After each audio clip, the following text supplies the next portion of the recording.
Sanibonani wengane zakwethu, ake nginibingelele ngiphinde nginamukele. Ngabe uqala ke ungena kule channel ngicela usubscribe. Umshini u-Ertugral uthipha iCastillo ke njengekhambi le-Chiefs. Lo ke wake waqeqesha iKaizer Chiefs ke eminyakeni edlule. Umshini ke Mshini u-Ertugral umbona ke njengekhambi u-Edlule ke Castillo waseVenuezela enkabeni yesisu saleli qembu. U-Ertugral ke ukholwa ukuthi ke ukuba nomdlali oyinjini eswini iwona ke ukhiye ekutheni ke i-Chiefs ibuyele ke empumelelweni. Nakuba ke emidlalweni edlule i-Chiefs ingagculisanga, kodwa ke kukhulu ukujabula kubalandeli bayo ngendlela ke lo mdlali oyibamba ngayo ke eswini. Usephindwe ke isilomo ke phezulu kuba ke esadlale isikhombisa nje kuphela. Ube ngomunye ke wabashaya amagoli ngesikhathi iqembu lakhe ke lihlula ngo-2-1 i-Cape City kwi-quarter final ke ye-MTN 18. Nasemkenzeni wokuqala wandlula amanqama alomqhudelwano ne-Mamelodi Sundowns, uyena ke uvule inkundla ngegoli ngesikhathi lamaqembu ebambana ngo-1-1 ngempelasonto edlule. Ku-DStv Premiership ke ushayela lodwa ke bebaxabula AmaZulu FC ngo-3-0.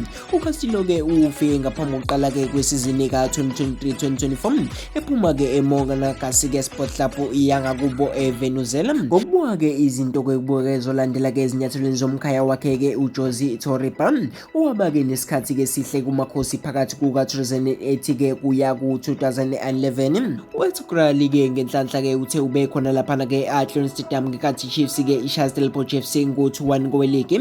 Ubongele ke amakhosi ngokuba nezinhlolo ke ezikwazi ukuthola ke uCastillo. Uzoba insika ke ye-Chiefs kakhulukazi ke eswini, akanikwe ke isikhashana. Ngenhlanhla ke ngambona ke eminyakeni edlule iqembu langakubo lika under 20 libhekene ne-Argentina. Wama ke undabze kwayo ke ngalesa sikhathi wavela ke ukuthi ufuna ke inqwaba yamaqembu. Nakuba ke zonke izindawo ke ezikudleni zibalekile, kodwa ke kwi-Chiefs ke kusukela ke eminyakeni edlule umsuku wempumelelo useswini. Bekudlala ke khona lapha nabadlali ke abanekhono. Usho ke uMshini u-Ertugral ke ihlandla ke lakhe lapha lokuqala ke qeqesha ke Chiefs lalingo 1999 kuya ke ku-2003. Omunye ke engimbona ezosiza ke Chiefs ilokuthiwa ke uBulem Modi. Ngalikhohlwa ke igama lalo omunye ke umfishano odlala ohlangothini lasekudla phambili. Bese phela isikhathi eside ke ngagcina ukuya ke enkundleni ke uma kudlala iKaizer Chiefs. Ijabule kakhulu ke kubeka lo mqeqeshi ophinde wabuya ke eNaturena ngo-2007 kuya ku-2009. Emdlalweni ke nesitilizi ke owayedlala ke ngasokudla kwakuyena ke uTebogo Potsane. iChiefs ke emlandela laphana ke kwi-Royal AM.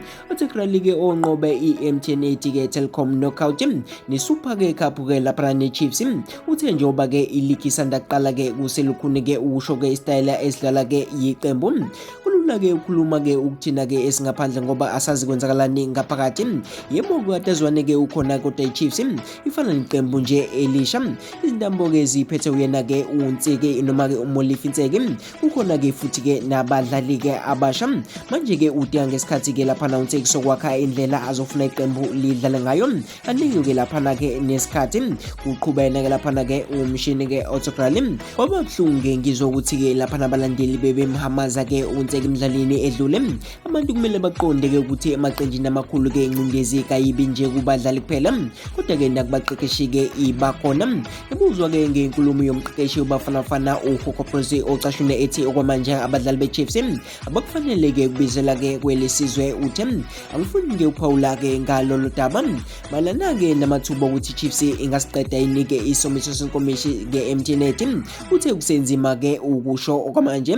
Ibona ke emlenzeni wesibili ke kunganqoba ke noma ubani emidlalweni ke womkhumula jezi ke kwenzeka noma yini. Engagcizelela nje ukuthi iChiefs kuzomela ke ishaye amagoli. Engibonile ke futhi ukuthi ke nakule season ke iSundowns isazoba ke iqembu elizima uphethana laphana ke uMshini u-Ertugral.